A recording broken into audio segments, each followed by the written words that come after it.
This is a difficult story for me to talk about because it makes me furious. We just talked with a superintendent of EVIT, which is a district, about spending and about management of money and about accountability. And there's a little bit of a battle going on with some of the other districts in the East Valley, but this is separate. We argue about how school money is spent, and we should, but this is bothersome. The Dysart Unified School District decided that because of cost-cutting measures that were necessary, they ended transportation or bus service for many students. There is a student, a teenager, who suffered third-degree burns after collapsing on her walk home from school when it was 112 degrees outside. The student's name is June Shaver. She's been in a burn unit since August 1st to treat injuries to her hands, arms, legs, thighs, and stomach.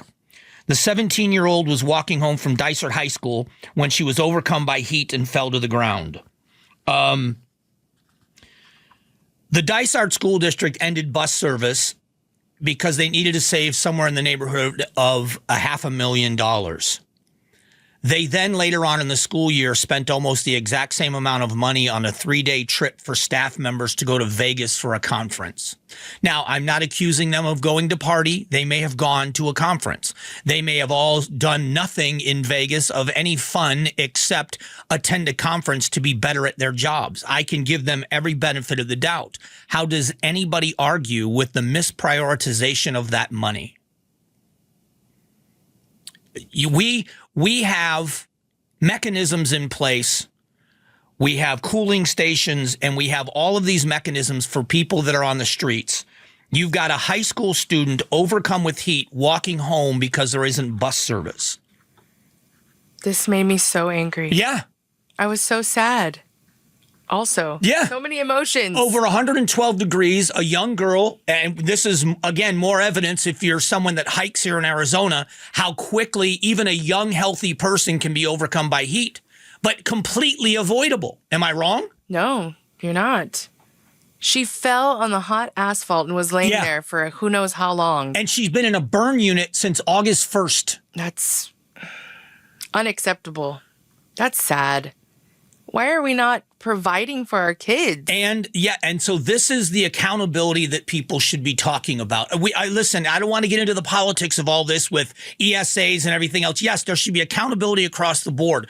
But if this were a private industry, I want you to think about this. All of our politicians make these laws, and they should, to protect employees. We've got the big argument going on about Sky Harbor Airport and the company that puts the food on the planes and the baggage handlers, that they don't have air conditioning or it's not cool enough for them. And they're right. Providing cooling and mandatory things in the construction industry, all of that the law should enforce. I believe that to be true. Protect people. But this is a government entity. And they kill transportation service for kids. And now you've got a kid that's in a burn unit. And we're also wondering why our grades are so low. Yeah. People are getting to school. Yeah. I wouldn't want to go to school if I had to walk home. It's in 112 degrees. It is just difficult to stomach. And the problem is there is no accountability. Where are the people now? Where is and again, I don't know that they haven't broken the law is what I'm saying, is there's no recourse. This isn't as if now there can be an investigation for mismanagement. You know what I mean? It's just frustrating that we don't have a mechanism in place where superintendents and school boards have to answer to someone about the way they spend money. This is an unintended consequence. They never could have known this was going to happen, but we all have to admit now in hindsight, it's avoidable. It was avoidable. What if it was worse? Yes. What if something she happened died? to her? Yeah, I was going to say, or what if, something else happened to her on the way home? Yeah. Because she had to walk. Yeah. Exposed to the elements. Yep. So it's infuriating. Thanks for watching the Mike Broomhead Show. Tap to watch and listen to the new season of Amazing Arizonans, a KTAR News podcast. You can also click the button in the middle to subscribe.